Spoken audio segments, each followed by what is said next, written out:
Tonight, we're diving into a tale that'll send shivers down your spine, but the good kind. The kind that makes you grateful for your warm bed and modern medicine. We're rewinding to the late 1400s, when a baffling plague swept through England like wildfire, leaving terror in its wake. This enigmatic illness came and went over 66 years, striking without mercy, from peasants to kings. The most horrifying part? It could kill within 24 hours, sometimes less. Imagine waking up sick and knowing you might not live to see tomorrow.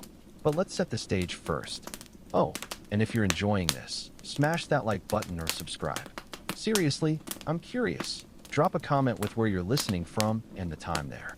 It blows my mind that folks are tuning in from across the globe, maybe even dozing off to this story.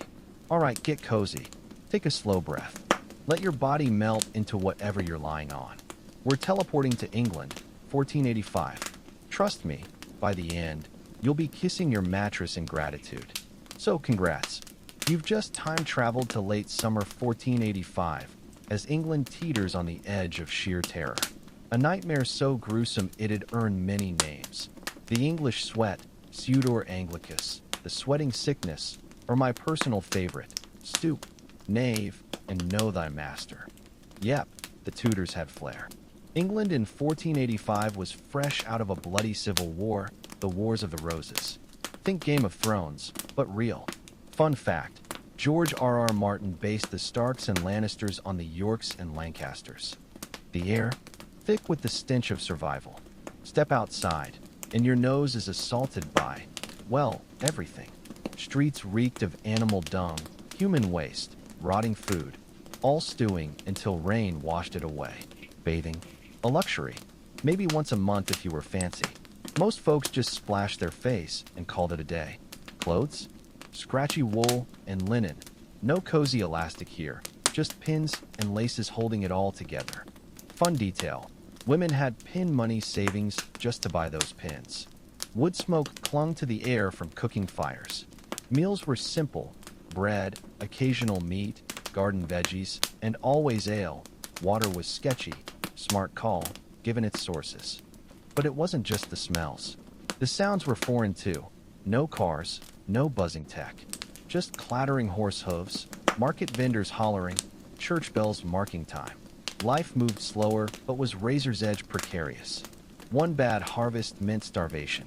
One wrong word meant death. And medicine? A chaotic mix of superstition, ancient Greek theories, and half-baked remedies. Doctors believed sickness sprang from unbalanced humors, blood, phlegm, yellow bile, black bile. Fix: bloodletting, yanking bad blood out. Not exactly WebMD worthy. Enter August 1485. The Wars of the Roses ended at the Battle of Bosworth Field. Henry Tudor toppled King Richard III, crowning himself Henry VII and launching the Tudor dynasty. But something sinister brewed among his soldiers. Thomas, Lord Stanley, a supposed ally of Richard, held his troops back, claiming they were stricken with the sweat. At first, it seemed like a flimsy excuse. Stanley was Henry's stepfather. Awkward. But soon, everyone learned this was no lie. It was the first recorded whisper of history's most baffling plague. 6 weeks post-battle, Henry's army marched triumphantly into London. Then, hell broke loose. By September, Londoners dropped like flies. Symptoms? A creeping sense of doom, then violent chills, muscle aches, and a fever that spiked like wildfire. Then, the sweating. Not just dampness. Drenched. Clothes, sheets, everything soaked as if you'd stood in a storm. Your heart raced. Nausea hit. Delirium fogged your mind. All within hours.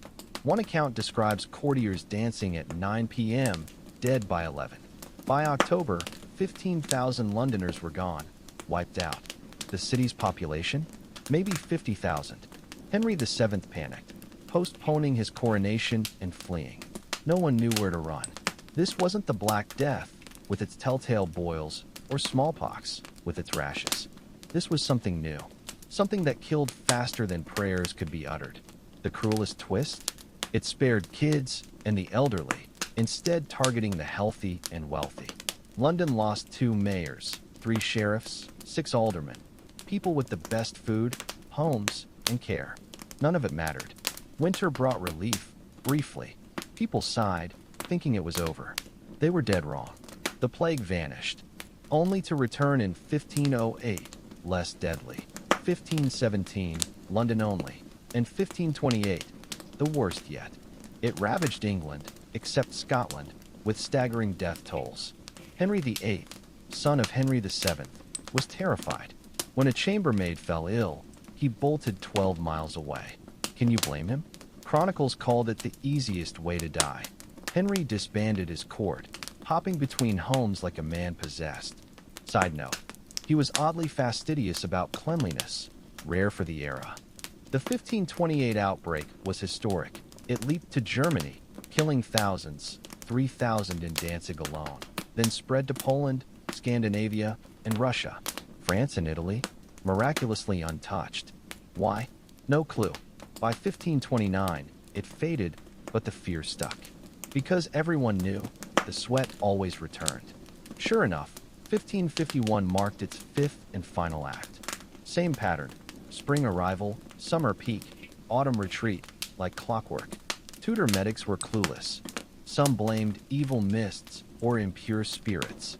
Physician John Keyes wrote a whole book in 1552, preaching prevention via diet, exercise, and moderation. Not totally off base, but not quite right either. Modern theories? Some say it was a rodent-borne virus, hantavirus. Others suspect anthrax. But the truth? Still a mystery. The sweating sickness vanished as abruptly as it appeared, never to return, at least not in the same form. Note, a similar Picardy sweat hit France in 1718, 150 years later, with added rashes. Same disease. Unclear. What is clear? Tudor England was a petri dish for plague. Streets swam in filth. Butchers slaughtered animals in open gutters. Tanners used urine and feces for leather. Water sources? Basically sewage. Most drank ale instead, safer. Cramped homes, rampant rodents, zero hygiene. Perfect storm for disease. But why target the rich? One theory, wealthy homes underwent constant renovations, disturbing rodent nests. Overzealous cleaning may have aerosolized virus-laden dust from droppings. Servants scrubbing floors? Unknowingly unleashing death. The poor? Their lack of cleaning might have spared them. Let me paint you a scene that'll freeze your blood. One that shows just how merciless the sweating sickness could be. Picture this. King Edward VI, the sickly boy king and son of Henry VIII, is studying at Cambridge University alongside his two closest friends, Charles and Henry Brandon, sons of the Duke of Suffolk. These boys weren't just any nobles. They were the golden youth of Tudor England, destined for power. Then came the summer of 1551, the sweating sickness final, cruel encore. On July 14th, both Brandon brothers collapsed with the telltale symptoms: the sudden dread, the bone-rattling chills, the feverish sweat pouring like rain. By nightfall, they were gone. Charles, just 14. Henry, only 16. Dead on the same day. Their prestigious title, Duke of Suffolk, died with them. This was the sweating sickness signature horror. It didn't just kill fast, it erased futures. Bright lives, snuffed out between breakfast and supper. Now, let's zoom into the terror of being one of those victims. Imagine it's midnight in your Tudor bedchamber. The straw mattress crackles as a mouse scurries past. A single candle flickers, painting shadows on the lime-washed walls. Then it hits. That feeling survivors described as a hand of ice clutching your soul. Your body starts shaking, not just shivers, but convulsions so violent your teeth chatter. Every muscle burns as if you've been beaten. Your head throbs. Then comes the heat, a furnace erupting in your chest, spreading until your skin glows red. Sweat explodes from every pore, drenching your linen nightshirt, pooling in the straw beneath you. Your heart hammers like a galloping horse. You're thirstier than you've ever been, but drinking doesn't help. The room tilts. Faces blur. Voices sound underwater. All within 3 hours. By the time the physician arrives, if you're lucky enough to have one, he'll likely make it worse. Tudor cures were medieval torture. Bloodletting, leaks, or a blade to your vein. because obviously losing fluid helps when you're sweating to death. No sleep allowed. John K's brilliant advice. Stay awake or you'll die. Extreme fatigue was a symptom, but he thought sleeping equals coma. Herbal torment. Forced to chug hot, bitter teas to purge the humors, which just dehydrated you further. If you were poor, forget physicians. You'd rely on folk remedies, garlic necklaces, vinegar-soaked rags, or prayers to Saint Roch, the plague saint. Some burned rosemary to cleanse the air. Others sealed themselves indoors like pandemic hermits. Henry VIII himself was terrified of the sweat. Wynne and Bullen caught it in 1528, while he was desperately trying to divorce Catherine of Aragon. He didn't visit her. He fled, sending his second-best doctor instead. And survived. Catherine wasn't so lucky later. And here's the twist that haunted survivors. No immunity. Most diseases, plague, smallpox, gave lifelong protection after one infection. Not the sweat. You could get it 3 times before it finally killed you. And Bullen herself survived one bout, only to lose her head later. The disease's randomness fueled supernatural theories. Why did it spare a milkmaid but kill a duke? Why attack in summer and vanish by autumn? Some blamed judgment from God. Others whispered of witches. But in filthy, flea-ridden Tudor England, the real culprits were likely rodents. Hantavirus, a modern guess, spreads via mouse droppings. Wealthy homes had more grain stores and more rats. Cleanliness. Ironic, but scrubbing floors may have kicked virus-laden dust into the air. The poor's dirtier hovels? Possibly safer. Sheer bad luck. With no germ theory, Tudor hygiene was a death trap. Chamber pots emptied into streets. Butchers sold meat next to open sewers. Yet amid the horror, life adapted. Architecture. Post-sweat, wealthy homes added more windows for clean air and separate sick rooms. Fashion. Linen undershirts became a status symbol, changed daily to absorb bad humors. Politics. The 1528 outbreak delayed Henry VIII's divorce proceedings, arguably altering the Reformation's timeline. By 1551, the sweat vanished for good. Was it herd immunity? A virus mutating to be milder? We'll never know. But its legacy was a society forever scarred and strangely strengthened by the ordeal. Because here's the truth the Tudors learned. When death could come by sunset, you learned to live fiercely. Let's pull back the velvet curtains of history to reveal how the sweating sickness didn't just kill people. It rewrote England's destiny in blood-stained ink. This wasn't merely a plague. It was a plot twist in the Tudor saga, one that nearly changed the course of the Protestant Reformation itself. Our story pivots on a single fragile life. Arthur Tudor, golden heir to Henry VII's throne. Picture him, a lanky 15-year-old with his father's sharp nose and his mother's Plantagenet grace, fresh from marrying Spanish Princess Catherine of Aragon to cement England's alliance with Europe's superpower. The future seemed written, until March 1502. The sweating sickness, or something like it, records are fuzzy, swept through Ludlow Castle where Arthur and Catherine resided. Within weeks, the prince was dead, his lungs filled with fluid, his body wasted by fever. The official cause? Consumption. The real culprit? Possibly the sweat's vicious cousin. Here's where history hinges. With Arthur's death, the crown passed to his little brother, a 10-year-old Henry who'd been training for the priesthood, not kingship. This backup heir would grow up to become Henry VIII, the tyrant who'd break with Rome, execute wives, and reshape Christianity in England. But what if Arthur had lived? No Henry VIII means no English Reformation. No Church of England means no Puritan migration to America. Catherine of Aragon might have borne Arthur a son, preventing the entire Tudor succession crisis. One teenage boy's death became the butterfly flap that changed Western civilization. The sweating sickness didn't stop at royalty. It gutted England's intellectual class. At Oxford in 1528, students dropped dead mid-lecture. Many scholars very well learned perished, wrote survivor Thomas Forrest. The university shut down. Books gathered dust. Debates fell silent. Similar scenes played out at Cambridge, where future Bishop Hugh Latimer barely escaped with his life. For women, the epidemic was doubly cruel. Pregnant? Tough luck. Childbirth was already a death roll of the dice. Servant girls? Their suffering rarely made the chronicles. But we know this. When the sweat struck a household, it was usually the women who nursed the dying, changing sweat-soaked sheets while breathing in the same poisoned air. Yet in the plague's shadow, science took tentative steps forward. John Caius, physician to 3 Tudor monarchs, published the first English medical text on the disease in 1552. His observations were eerily modern, noted the 24-hour critical window, charted how outbreaks followed trade routes, advised quarantine centuries before germ theory.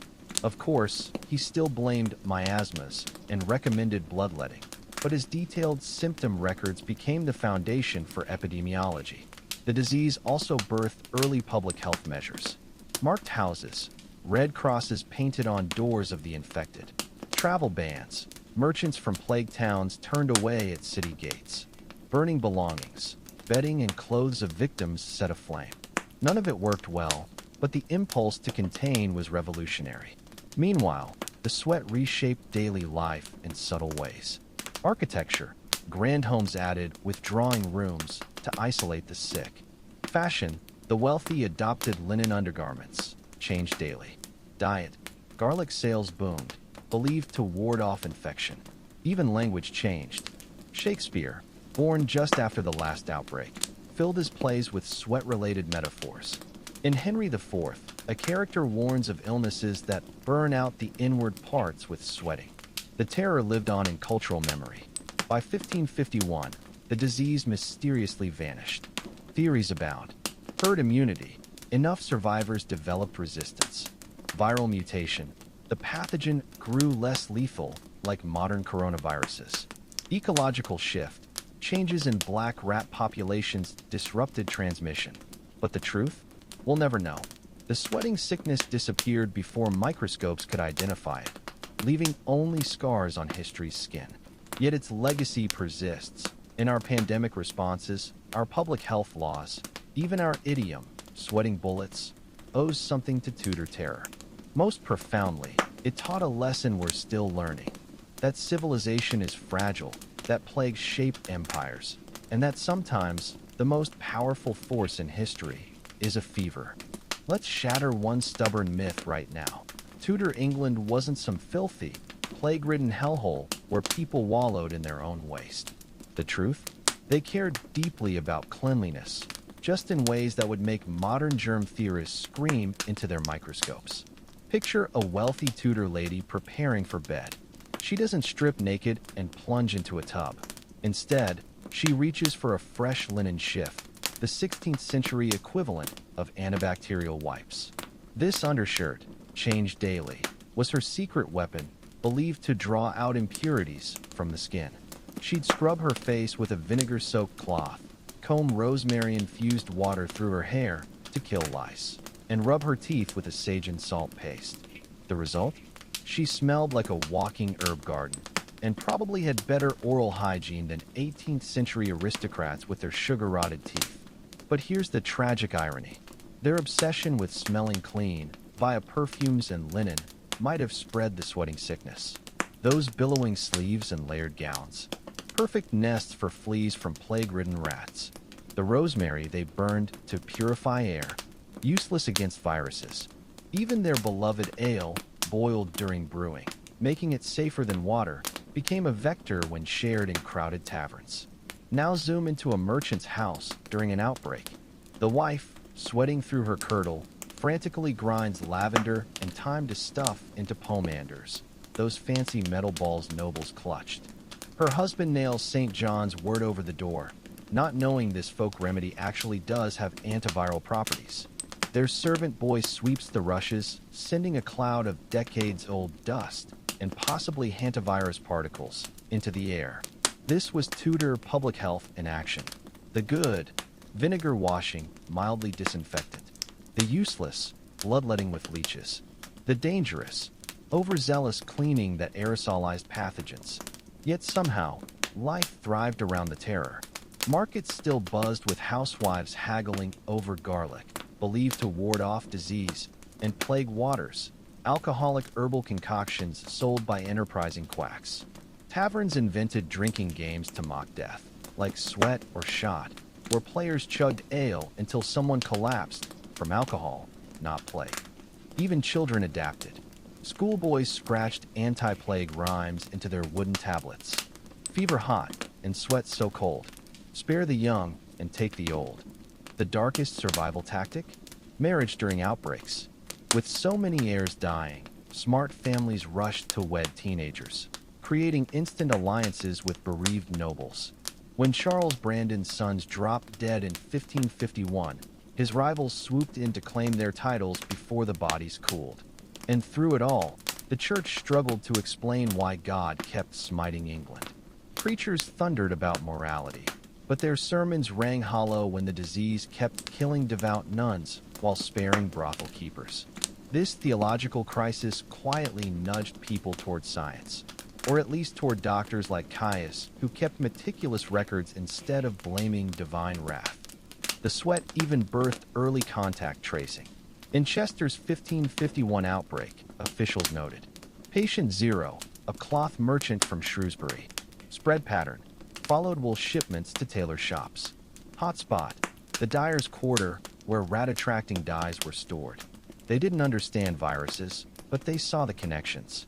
By the time Elizabeth I took the throne, 1558, the sweating sickness was just a nightmare grandparents recounted, but its lessons seeped into England's bones. Housing reforms. Plaster replaced wattle and daub to keep out rodents. Fashion shifts. Tight sleeves replaced billowing ones, fewer flea hideouts. Diet changes. More fermented foods, unintentionally probiotic. Most crucially, it taught resilience. When the Black Death returned in 1563, London didn't collapse. They quarantined houses, canceled fairs, and waited it out. The sweat had been their trial by fire. So next time you see a Tudor portrait, all those stiff ruffs and solemn faces, remember, behind those starched collars were survivors of a medical horror we can barely fathom. They endured. They adapted. And oddly, they'd probably find our COVID panic quaint. Let's time travel to the ultimate Tudor paradox. The moment when the sweating sickness, this indiscriminate killer, accidentally became the great social leveler of Renaissance England. Picture the scene. September 1528, Hampton Court Palace. Henry VIII, 6 feet 2 inches of paranoiac majesty, is pacing his privy chamber like a caged lion when a messenger bursts in.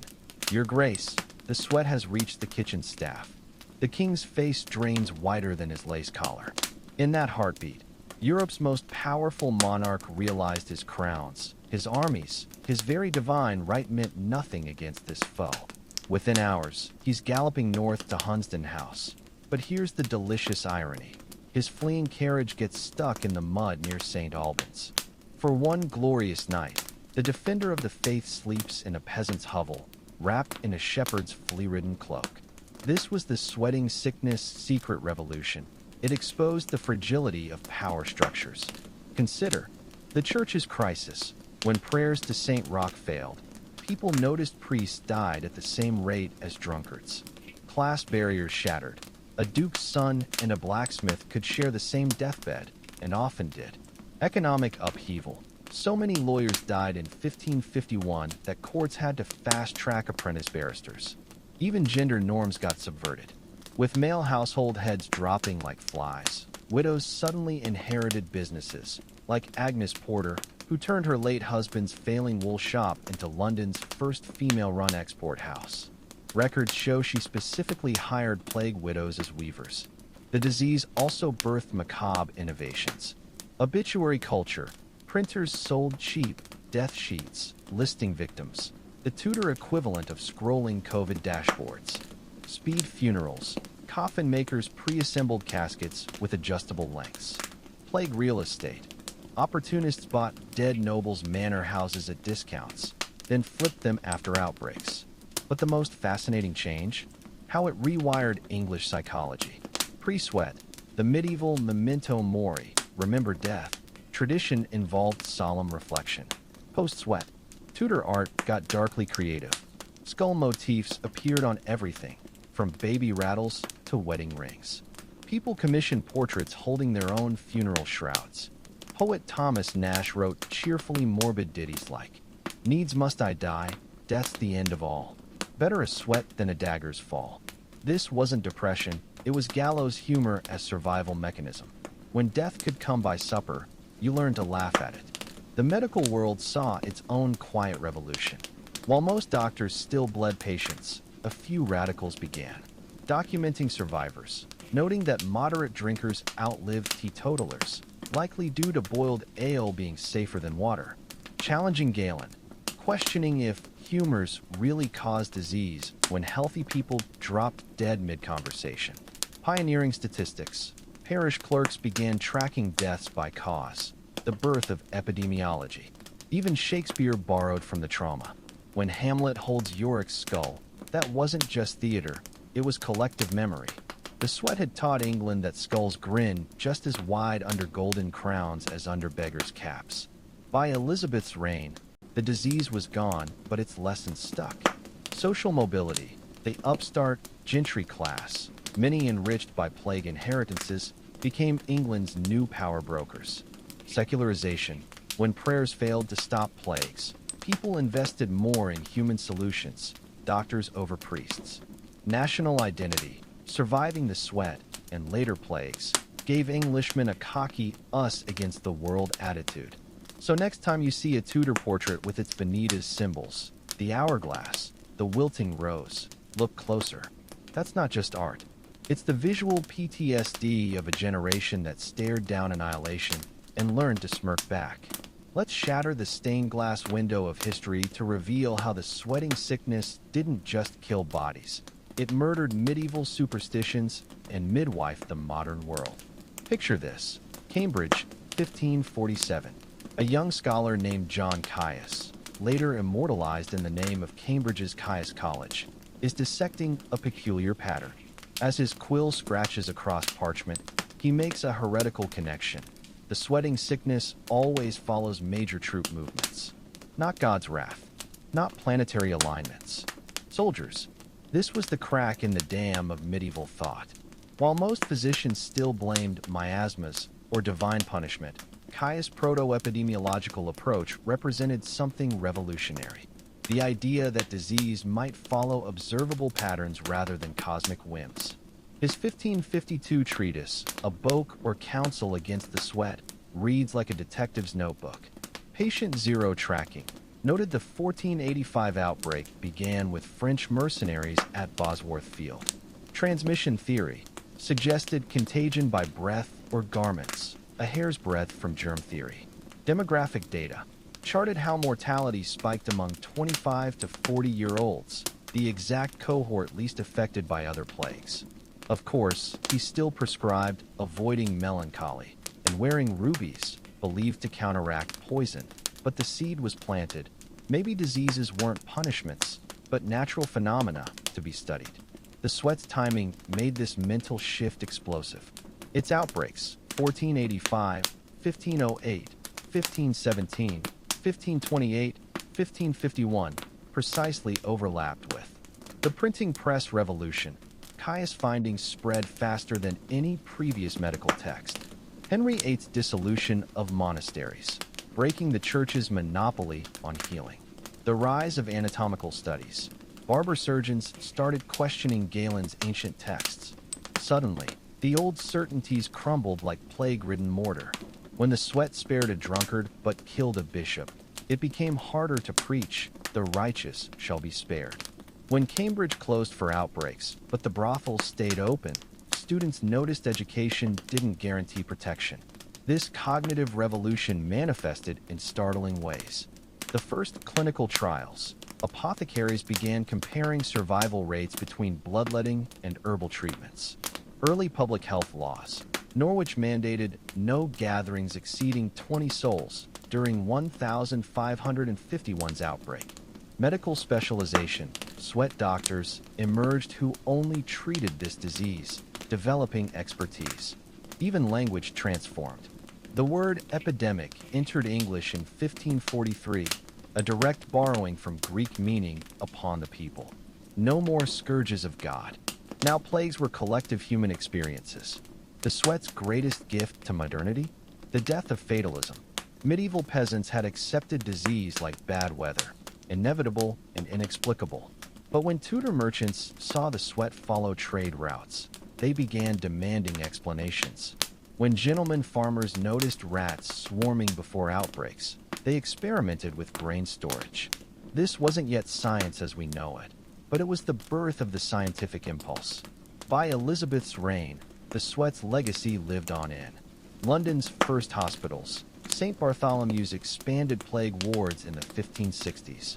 Standardized medical training. The Royal College of Physicians gained new authority. Early journalism. Bill of mortality. Broadsheets tracked disease deaths.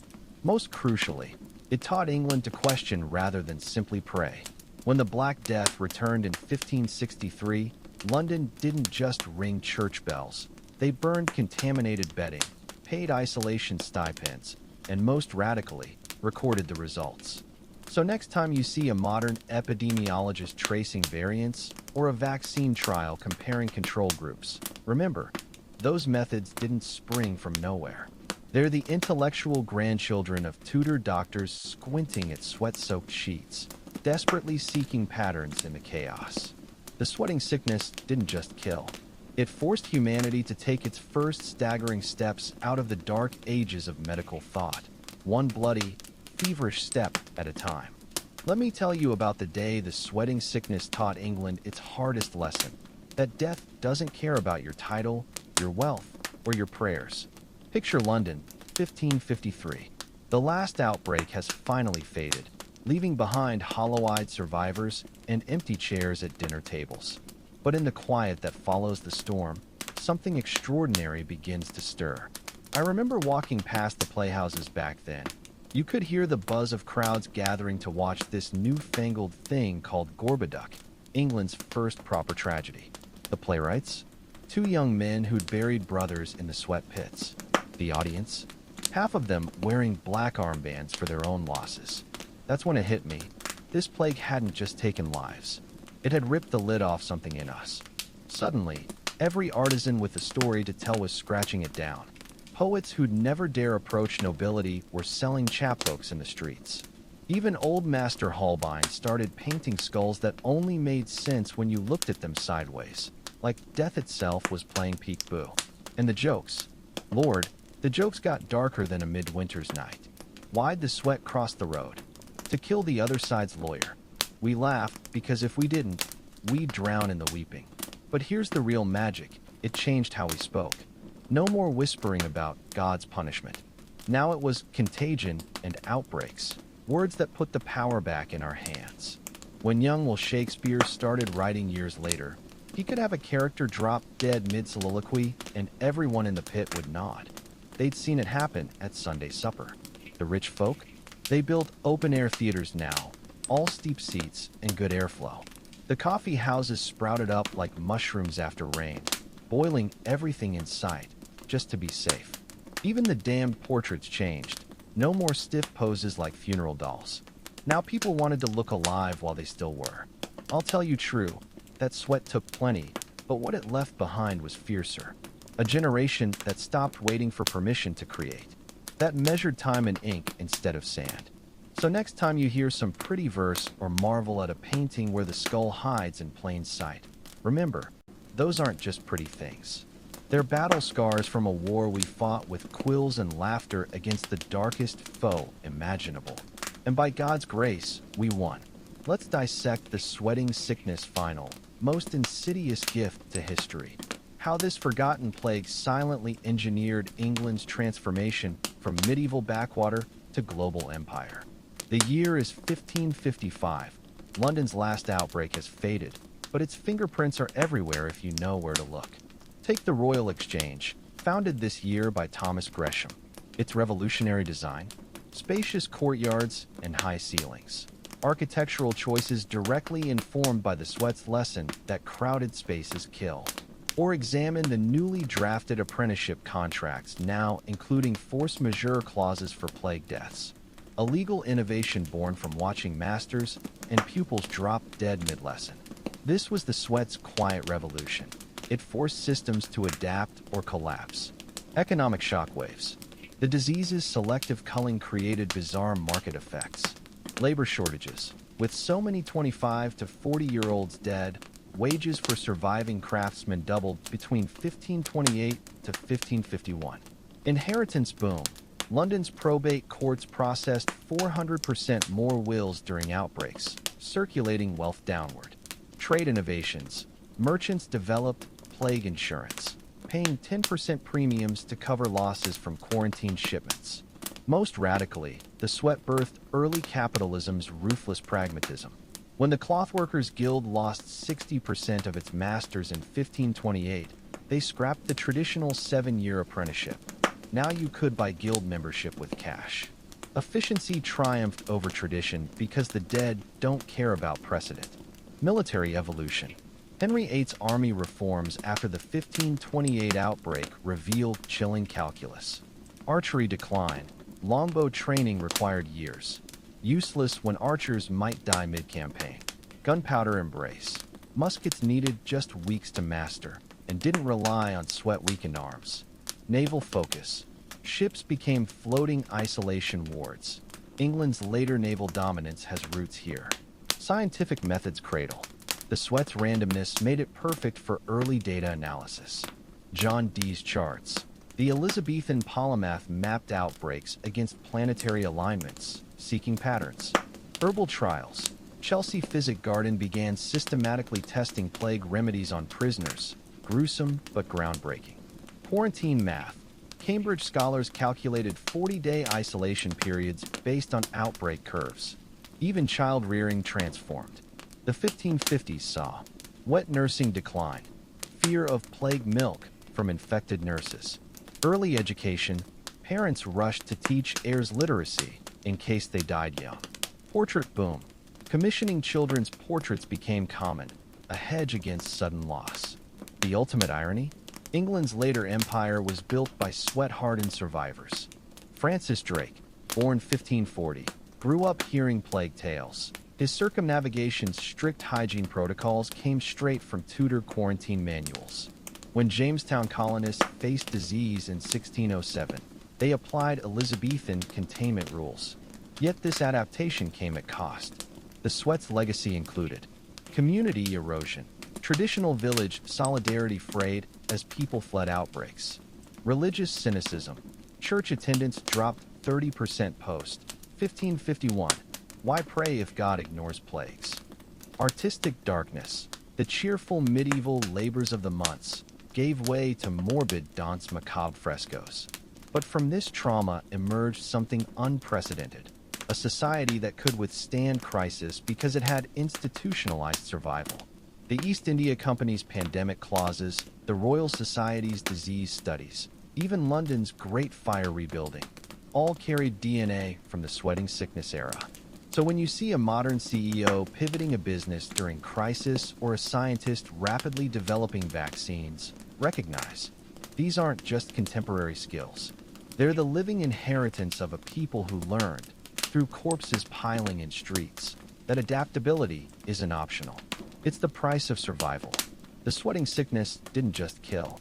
It taught England how to endure. And in doing so, it invisibly wired the modern world's crisis response mechanisms, one gasping, feverish breath at a time.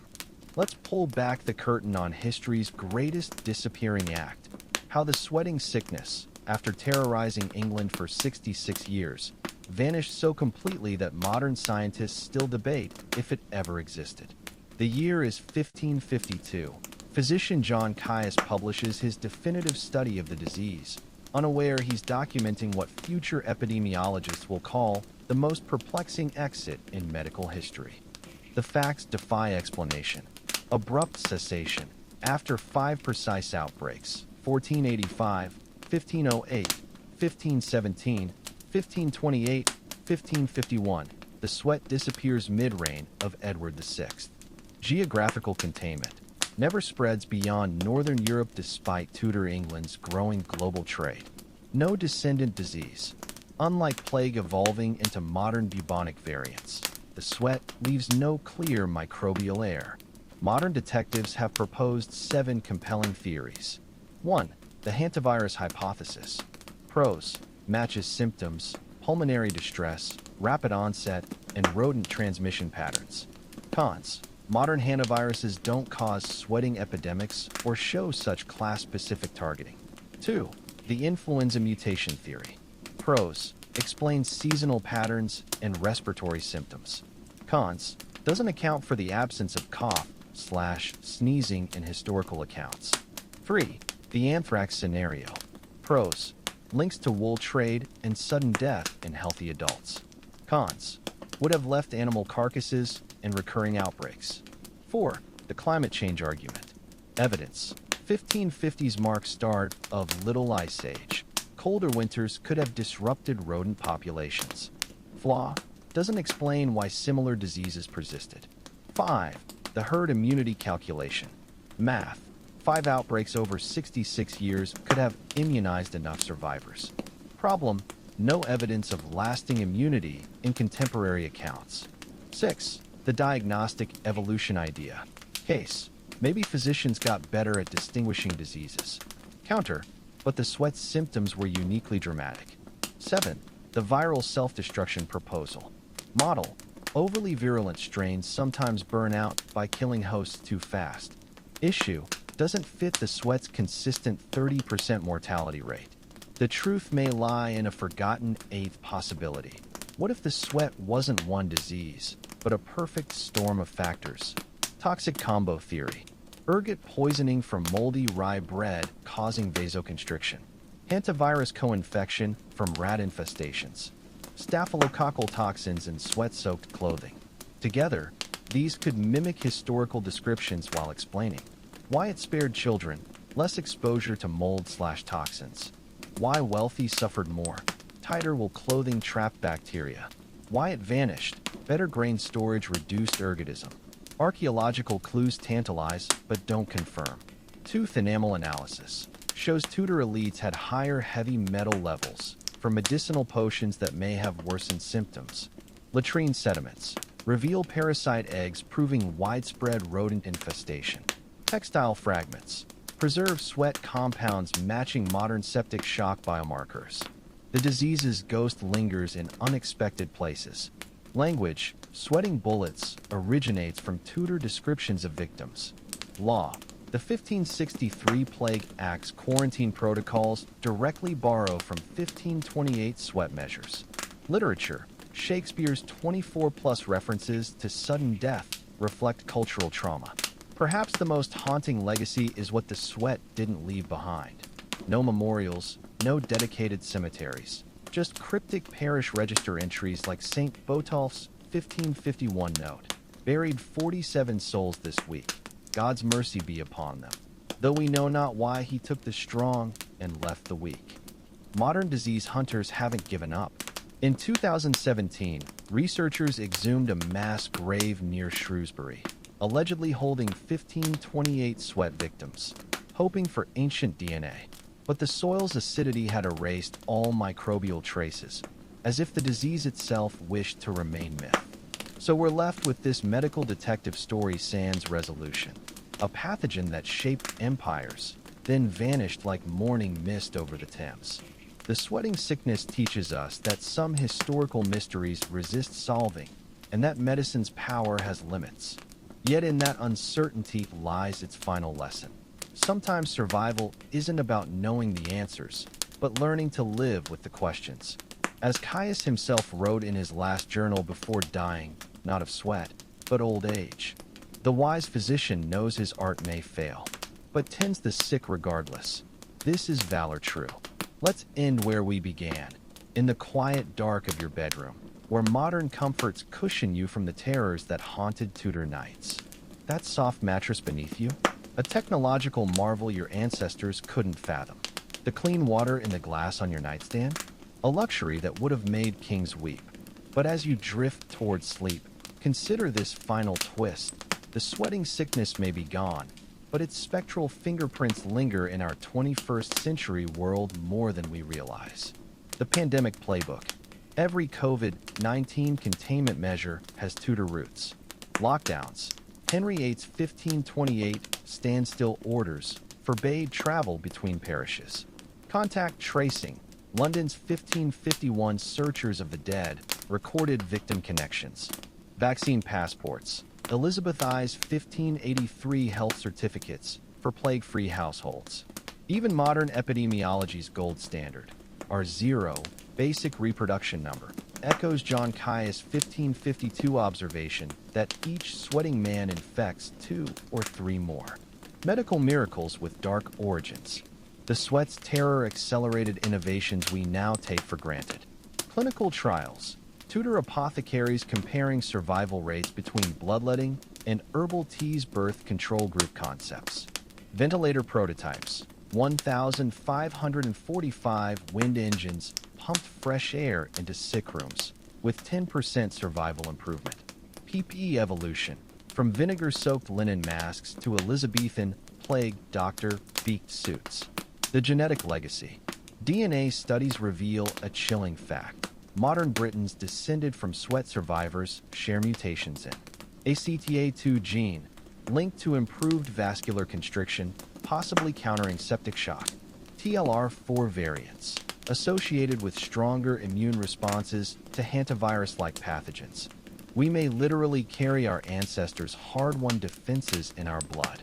Psychological scars that shaped nations.